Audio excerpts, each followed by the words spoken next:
Good afternoon, Kennedale. This is Jeff Navarre's Kennedale News, and I'm here with a special report. Kennedale ISD is going to have to make a big decision soon, and I just want to make sure that all of you guys are up to date. So today, I have Superintendent Chad Gee. How's it going, Chad? It's going well. Just getting ready for school again. So Excellent. Well, the last couple of months, you guys have been holding these meetings. I believe you've had 4 so far? we have had 4. We call them facilities and development, future facilities and development planning meetings, community meetings. We had the first 2 at the media center, and those were recorded and those were put on our website. And then as we started breaking into groups and getting larger groups, we moved to the junior high school cafeteria. Mm-hmm. And so you have one more coming up as well. We have one more coming up on the 26th, Monday the 26th from 6 to 8, and that will also be at the junior high school. Okay, but what's the topic? What's the big deal? What are we here for? Well, I'll kind of recap what we've done. So the first meeting was basically kind of showing our UTA study that we did with UTA that is predicting that in the future we are going to have population growth in our district. No doubt there. And then the other was looking at the developments that are coming in, both in Kennedale and in Arlington through both of the cities, that the future expansion that's coming in there. And we're looking at about 14 developments as of right now. Known developments that will bring in approximately 1,200 housing units. And if we do the math, roughly 10% to 15%, we're looking at 150 to 200 students, out of those housing developments that are coming in. But it's not only that, too. There was a state mandate coming around as well about preschool. You have to have full day pre-K now. So this kind of started our conversations 2 years ago as we were looking at it. The House Bill 3 created the regulation that all school districts will now hold full day pre-K for qualifying students. Excuse me. Yes. And you're excited about that, I know, as you got a little one coming up. I got 2 more coming to you. 2 more coming up. So it's like, and that sounds great, but then there's spatial considerations with that, because when you had half day, one teacher could teach 2 classes, in one classroom. Well, now you're gonna have to expand that by classroom, and then the other classroom's gonna have to expand, and the other classroom's gonna have to expand. So now instead of having 3 classrooms, you got to have 6 classrooms, and if you get more numbers, then you're gonna be at 7 and 8 classrooms. So, and with pre-K, your numbers, you can't have too big of numbers because of the teacher-student ratio. So you have to have even more classrooms. So it was a consideration that when we brought it to the board and we started looking at it and telling them what we were facing, we looked at our old pre-existing wing that used to be the pre-K area. Well, it only has 7 classrooms. Well, that's also part of the building that was very much destroyed by the flooding, or not the flooding, but the roof damage. It was compromised to the point where we were unsure how much repair was going to have to be done to the rafter system in that building, not just the roof itself, but the rafters, which was going to be pretty extensive. That building's the original building, correct? It's very old, yes. And so, I mean, it's I'd be more than happy to show it to anybody who would like to come look at it, but it had sustained substantial damage, over the years, and to recoup it was going to cost more than it would be to basically just destroy that part of the building. Plus, we have some parking and traffic considerations at Delaney, and anytime we have anything at Delaney, the parking is all the way strung out all the way back behind us, back here in the parking lot.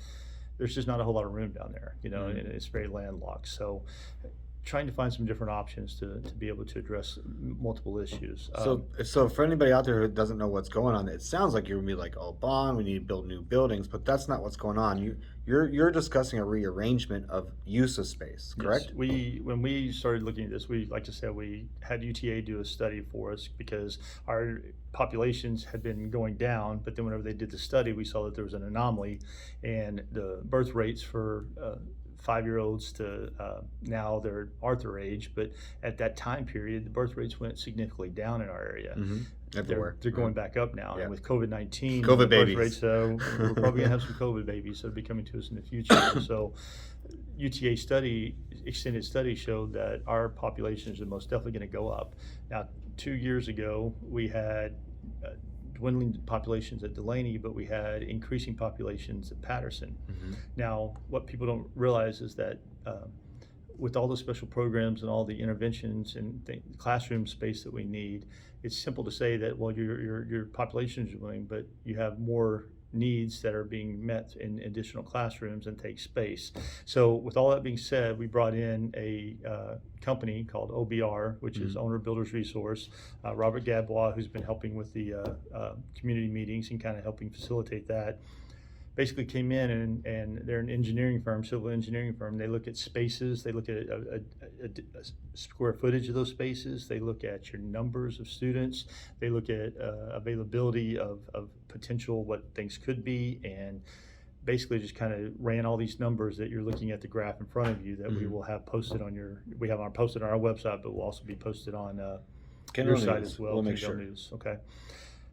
That study and the UTA study basically showed that, building a new pre-K center or a pre-K kinder is not economically feasible. You're looking at $4 million plus pulling multiple grades into a new building diminishes your populations in your other buildings to where that's not financially sound. Sure. By The electric bill's more than what it should be. You basically have ghost towns and you're empty spaces that you don't need to have in your buildings. And so our buildings are in good shape. I mean, Arthur needs some love, and we'll go over that here in a moment. But the reality is that the space that we have available, we have some space in our existing buildings, but it just wasn't configured the way that it needs to be configured. For instance, the junior high has space, but we need to move sixth grade into the junior high school to sit there and take advantage of that available space. So that is one of the things that has been a non-negotiable the whole way. That's going to happen. Sixth graders are going to junior high. Sixth graders are going to junior high because of the space, which opens up more freedom in the other classrooms is to start moving things around. As we look at the pre-K situation, what's the best situation for pre-K? Well, when we first brought it to the board, they were very much in favor of looking at an early childhood center. And as we've explored that and looked at it, Mansfield has their early childhood center. Other districts have started creating early childhood centers. That's a pre-K through 1 model for us, okay? And started looking at our spaces and where would that fit best, so we looked at several different options. So Mr. Gadbois and his group started laying out different options, of different configurations of how things would look. And as we looked at the option of building a new pre-K, it became very apparent that that was not the best economic decision that we could make as a district, and as good stewards of taxpayer money and everything, we're looking at what's the best options. Using our available spaces better is a better option. In order to do that, to create the early childhood center that we wanted to create, where do you put it? Which building does it become? So laying out those options, we came up with 6 different options that we looked at. One of those being building an early childhood center or a pre-K center. We kept coming back to the fact that Arthur had the most available space, and to create the experiential learning environments that we want to for the early childhood center and then for the pre-K and kinder kids, we needed more space, and the classrooms at Arthur avail us to that. And so that's where that option came into play. So as we started narrowing it down, as I said, the community meeting, the first meeting we had kind of broke down what we're going to be facing in the future, and why we feel like it's important for us to start addressing this now. We feel like in the next 2 years, if you look at the speed of the developments and what's going on, the 90 housing development right off the end of Wildcat Way, those houses are going up very, very quickly. Very quick. You've got the apartments at Hammock Creek that are going up very, very quickly. Right now, You've got the across from what's going to be the new Whataburger, that apartment complex that's going to be back Farm, there. That's going to go up very, very quickly. And then right around the corner, or right around from Albertsons, it's going to be another apartment complex over there. That one, and right behind Kroger is another one, and then across the highway from on 287, we're going to be having 45 townhomes built behind Denny's, and then down across from St. Paul Church is going to be another 75 townhomes being built. So, and then there's lots of other available land, and then out by the drag strip, there's going to be another 120 homes that are built potentially, out there. So we're facing some changes that are going to be coming our way. So what's the best option to do that? Well, looking at the 6 options, we brought in the community members. So the second meeting, we talked about the options, laid them out. The next meeting, the third meeting, we had the committee go around and look at the options and weigh in with pros and cons. And what you have is a list of pros and cons that were discussed. Yep. Option 3 and option 5, I believe, is where you're at right now. And then at the last meeting, there was a sixth option that was brought into play. So there were 5 options, and then we brought in a 6th option, which basically was a pre-K through 3rd model, with 4th and 5th being at Arthur, pre-K through 3rd on each of the 2 campuses. That was not popular at all. So then we basically came back to these 2 models, 3 and 5. 3 and 5, which had number 3 had Patterson as the early childhood center because of the size of the classrooms over there, but it would not be at the type of early childhood experiential learning environment that we were hoping for, okay, because of the spatial considerations, the layout of the big configuration of the building. The result of that was also that Delaney would be either 2 and 3, and 2 and 3, yeah. Arthur would be either 4 and 5. Okay. Then we went to option 5, which option 5 was Arthur as the early childhood center, pre-K through 1, and then Delaney and Patterson staying intact, adding 5th grade back in and being 2nd grade through 5th grade on each campuses. And that's where the 2 plans came into play. They were basically, out of that meeting, kind of split between, you know, who was in favor of which. And we kind of see that right now in our community. You know, there's a split between which of those options. Out of the last meeting, when we presented option 6 as well, and it was not received well, another option was talked about, and that is where Arthur, no matter what, is the early childhood center, and then either Delaney and Patterson would be 2, 3, and the other one 4, 5, or we keep them 2 through 5 separate. So, and that's where where we kind of sit right now. So, and I think that's created some confusion, but sure, you know, let's actually recap that for a second too. Okay. So we, for sure, 6th grade is going to junior high. For sure, 5th is going to be kicked down. There won't be no intermediate anymore, and I'm a happy dad about that. Excuse me, for sure. So what we're left with is basically, it sounds like we're going to go with the pre-K through 1st, the early childhood section, and explain why that's so important. Why is that pre-K to 1st a good separation? And so at the last meeting, I did a presentation on why, as a district, we feel like that is important. And right now, there is a huge emphasis by TA, and as I came into the district, of trying to improve reading levels in the early grade levels. And you know, the reality is if we look at high school students, you're not going to improve their reading levels. You know, that's not the focus of the high school teachers. That's not where we are. But yet we graduate students across the state, across the country, that are not reading on level when they graduate. And that's just the reality of the situation. The sooner you can address that, and if you could have a pre-K center that's focused on phonics, it's focused on reading, and it's focused on writing and math skills, those students will be, and get them on level by the time they get to 2nd, 3rd grade. That's fixed, you know, and you don't have to address that because it's already been addressed.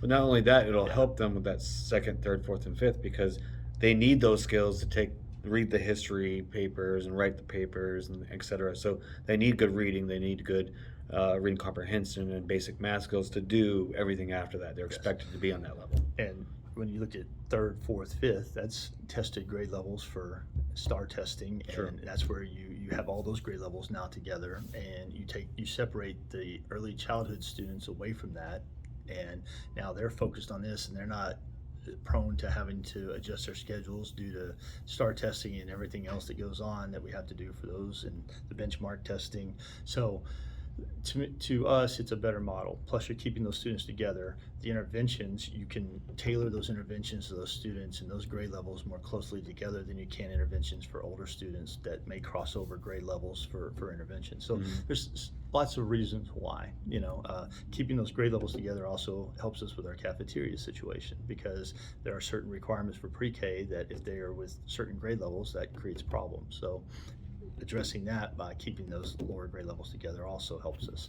So, but that early childhood development center will also be a place for, like, for example, my daughter's going through the speech therapy. So you actually will have a home for those kind of extra accessory things that the school district offers. Oh, sure. I mean, we have to offer those all the time, and you and I've had this conversation before. We are held to that accountability level of offering services to students who need them, whatever age. In fact, they start, all the way to from birth. Yeah, I was surprised to find that out. Yeah. From birth till they start school with us. So those services. The second they become a taxpayer, the second year they're concerned. Huh? There you go. That's right. So as far as the need for an early childhood center, it's really what we feel like is the most educationally beneficial to the students for what we're trying to accomplish with those students and get them at the levels that they need to be, and addressing some of those things earlier on with them. That campus and those teachers, that would be their sole focus, is having those students reading on level by the time they get to second grade. All that's great. So I guess where the debate comes in is how do we divide Patterson, Delaney, right? So it's either second and third and fourth and fifth, or second through fifth, and you keep the lines the way they are. And it's kind of split between two different factions. There's the faction that they think that we need to keep the two separate, and then there's the faction that thinks that there's inequities that we need to bring them together. And we plan on having Dr. Vu speak to She's so brilliant. to that issue on Monday night, so she will be speaking as that as well. It's a lot of it is emotion. I was gonna say putting this on nostalgia. I went to Hill Elementary in Arlington. We had our competitors, same with high school. So putting the nostalgia aside, is there a benefit to doing, like, let's say option 3, where you separate the two closest ages together versus trying to chunk in fifth, who almost think they're big kids? And that's almost split, because they're the people who think that that's a good model. There's the ones who think that switching every 2 years is not a good model. I know Dr. Vu's not in favor of that, because if they're switching, you just get them in pre-K through first, moving in the right direction, sure. Then second, third, and then they're switching again to another campus, and then switching again to the junior high school. Not necessarily the model that we are in favor of, but the other component of that is, if you have second and third on one campus, you do have the accountability factor where you have one grade level being tested on a campus by themselves, and if they have a bad testing day, it can really affect you. There's no balance. There's no balancing it out. Average of numbers. So keeping them all second through fifth grade in that component would be more beneficial, and they stay together for a longer period of time, not transitioning so much. So we obviously already have second through fourth right now. We have more, but we have that kind of age group. Will the numbers could be kind of balanced still, Delaney and Patterson? So if we went with option 5, for example, with the potential growth, is it going to be Delaney's, like you said, a ghost town, versus Patterson's rocking because Arlington pumps more kids than we do? Quite honestly, each grade level fluctuates, sure. by campus. Yeah, we looked at numbers the other day. And so it kind of fluctuates as far as, like, by the year, which grade levels, you have those anomaly groups. But the reality is that for the most part, the two campuses enrollments have balanced out over the years. Like I said, Patterson's went up, Delaney's was going down, and now with COVID, they've all kind of gone down, but we're expecting after COVID for our enrollments to go back up. So, and I think that'll be balanced as we do so. And if you look at where a lot of the developments are right now, they're kind of split between the two boundaries that we have right now. So I think that's going to maintain. Yeah, and this area is bound to grow because of the connector that they're about to be doing. It's actually projected to make it what's called a green area, meaning all those nice woods and trees and farms that we see going to Mansfield is probably going to be gone in the next decade or so. So I agree with you that the explosion's here. And it just sounds like you said, just making best use of space so we don't have to build a new potential. But one day we might. So if we did have to one day build a building, we do have property, correct? We have 2 pieces of property. We have 11 acres right beside Tree Point Park, and then we have 57 acres, which some of that would be taken by the city of Arlington as they do the expansion of Sublet. So I'd say 54 acres right there behind Kroger, that vacant lot behind, or that vacant land area behind Kroger. Yeah.